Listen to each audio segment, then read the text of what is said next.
So recently I was in a conversation with another Christian, and he asked me why I wasn't preaching anymore. And I said, well, truthfully, I think it's because a lot of people don't want to hear what I have to say. And I went on to tell him that after being in the church for 40 years, I honestly feel like Christianity in America is so conflated with the gospel of capitalism that people cannot hear the import of what Jesus is trying to teach us in a way that liberates, not liberates all people. And he was like, well, give me an example.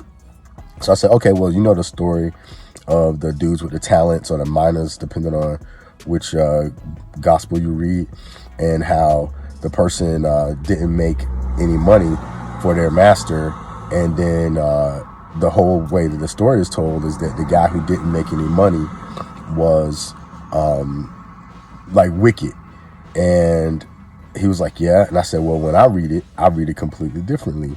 I said, the way I read it is the person who didn't make his corrupt master any money was actually the hero of the story, because in the Luke version, people come up to those folks when that guy goes out trying to make himself king, and they say, man, he's a corrupt dude. We don't want him to be our king. And so everybody else works with the corrupt dude who wants to be king, but this one guy doesn't. And then when he doesn't work with the corrupt guy who wants him to be king, they end up killing him. And then people take it with like, oh, you're supposed to make money and, all these other things because of capitalism, right? And I was like, yo, but really what it is, this guy's like, I realize the system is corrupt. I'm not going to participate anymore. But Americans are so conditioned for that transactional mindset that they can't read it any other way. And so the guy was like, well, I don't really get it. So I explained to him, I said, listen, if you look at the whole trajectory of the scriptures, it starts off with Zacchaeus, who was basically corrupt, and then met Jesus and said, I don't want to be corrupt anymore. And then he ended up giving back money that he basically stole. That's when Jesus tells the parable after that. Then after Jesus goes through that whole thing, Jesus ends up going to the temple and saying that that people made God's house a den of thieves, and then the folks try to kill Jesus. And then he tells another parable about how some people were basically trying to rob the vineyard, the owner of the vineyard, and that the son came in, and then they killed all the people who were working for this good master, and then finally they came and killed the son of the good master because they were greedy for money. So the whole trajectory is about people being greedy for money and then being corrupt, and then whether you're going to participate in that institution or not. And people don't get that. And then it later goes on to Jesus getting on the donkey for his triumphal entry, and that juxtaposed Pilate and pomp and circumstances, and Jesus and his poverty coming into the area for the triumphal entry.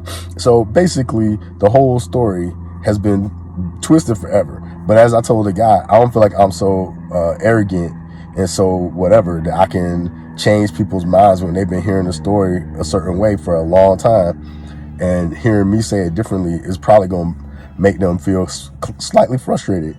So I just said, yeah, that's why I don't even bother, because that's just one of the scripture passages that I read, that when I read them, my mind is that Jesus is trying to set us free, right? So everything I read is about what would it take for us to be liberated from the things that bind us and keep us from fully experiencing ourselves as Jesus tried to guide us into. So that's what I'm looking for. I'm not looking for the same things that bind us now inside of the Gospels, but a lot of people read that into it. And if I don't know if I'm going to be a preacher again or be a pastor again, but if I do, this is what I'm about, is everybody's liberation. And if you're about reading into it, the American capitalistic system and seeing justifications for all that things, then we're not going to read it the same way. And if I'm in your church, you're probably going to be annoyed with me. So that's why I don't really preach that much. Hope that makes sense.